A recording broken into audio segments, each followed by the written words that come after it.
कथाएं छिपी हैं। जानिए हिरण्यकश्यप, कामदेव और श्री कृष्ण से जुड़ी होली की कहानियाँ।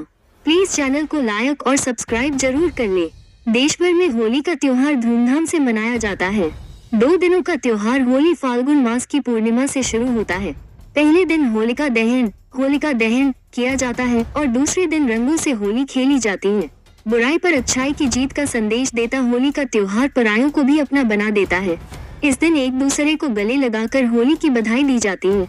बड़ों से लेकर बच्चों तक को रंग लगाया जाता है और साथ मिलकर पकवानों का लुत्फ लिया जाता है। होली के दौरान आमतौर पर होलिका दहन की कथा सुनी जाती है, लेकिन क्या आप जानते हैं रंगों वाली होली क्यों खेली जाती है? असल में होली से एक नहीं बल्कि कई पौराणिक कथाएं जुड़ी हैं, जो ये बताती हैं कि होली का त्योहार क्यों मनाया जाता है। यहाँ पढ़े हिरण्यकश्यप, श्री कृष्ण और कामदेव से जुड़ी होली की कहानियाँ। श्री कृष्ण ने राधा रानी संग खेली थी होली। ब्रज की होली देश भर में मशहूर है। नंद की नगरी में होली का त्योहार पूरे हर्षोल्लास से मनाया जाता है। पौराणिक कथाओं के अनुसार श्री कृष्ण और राधा रानी की अटखेलियों से हुई थी होली खेलने की शुरुआत। और राधा रानी गोरी थी, जिस पर श्री कृष्ण माँ यशोदा से अक्सर शिकायत किया करते थे कि वे सांवले क्यों हैं। यशोदा मैया ने श्री कृष्ण को कहा कि तुम अपने जैसा रंग राधा के चेहरे पर लगा दो, जिससे दोनों एक जैसे दिखने लगे। श्री कृष्ण खुश होकर अपने मित्रों के साथ राधा रानी को रंग लगाने निकल गए। माना जाता है कि श्री कृष्ण और उनके मित्रों ने राधा रानी और गोपियों के संग जमकर रंग खेला।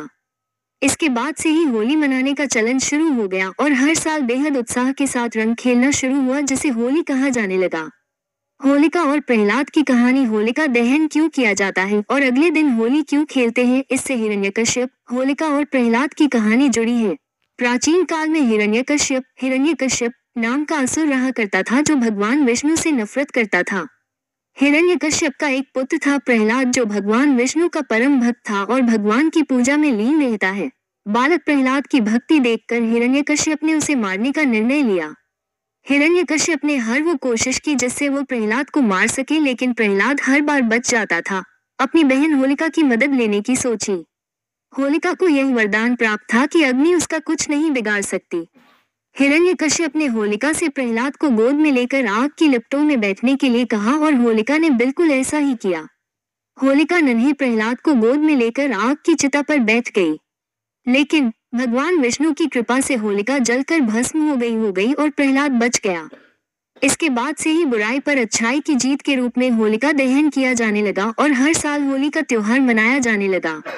आप अभी तक चैनल को सब्सक्राइब नहीं किए तो प्लीज चैनल को लाइक और सब्सक्राइब जरूर कर ले। युधिष्ठिर को सुनाई थी यह कथा। होली से एक और कथा जुड़ी है जो श्री कृष्ण ने युधिष्ठिर को। अनुसार एक गांव था जहां असुर स्त्री रहा करती थी। यह असुर स्त्री गांव के लोगों को मारकर खाया करती थी। इससे पूरा गांव परेशान था और छुटकारा पाना चाहता था। लोगों की परेशानी देखकर गुरु वशिष्ठ ने बताया कि किस तरह इस असुर स्त्री को मारा जा सकता है। गुरु वशिष्ठ की बात सुनकर गांव के बच्चों ने असुर स्त्री की मिट्टी से मूर्ति बनाई। इस मूर्ति के चारों तरफ घास, लकड़ियां और कंडे आदि रखे गए और मूर्ति इस तरह रखी गई कि असुर स्त्री को मूर्ति नजर न आए। गुरु वशिष्ठ ने कहा, यदि पूजा अर्चना करके इस मूर्ति को जलाया जाएगा तो असली असुर स्त्री भी जल जाएगी और नष्ट हो जाएगी। ऐसा ही हुआ। जब मूर्ति को जलाया गया तो असुर स्त्री भी जलकर भस्म हो गई। इस तरह गांव वालों ने होलिका दहन किया और खुशी से नाचकर होली मनाई, मिठाइयां बांटी और असुर स्त्री से छुटकारा पाया। महादेव और कामदेव की कथा। पौराणिक कथाओं के अनुसार माता पार्वती महादेव लॉर्ड शिवा से विवाह करना चाहती थी, लेकिन महादेव मान नहीं रहे थे। माता पार्वती की इस समस्या को देखकर कामदेव ने मदद करने की सोची। महादेव अपनी तपस्या में लीन थे जब कामदेव वहां आ पहुंचे।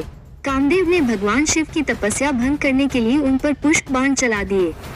महादेव ने क्रोध से अपनी आंखें खोली और कामदेव अग्नि से भस्म हो गए। इसके बाद महादेव की नजरें माता पार्वती पर पड़ी और वे विवाह के लिए मान गए। माना जाता है कि महादेव ने कामदेव को एक बार फिर जीवित कर दिया था। इसके बाद से ही होली मनाई जाने लगी। ये कहानी पसंद आई हो तो प्लीज चैनल को लाइक और सब्सक्राइब और शेयर जरूर कर ले। जय श्री राम जरूर लिखे।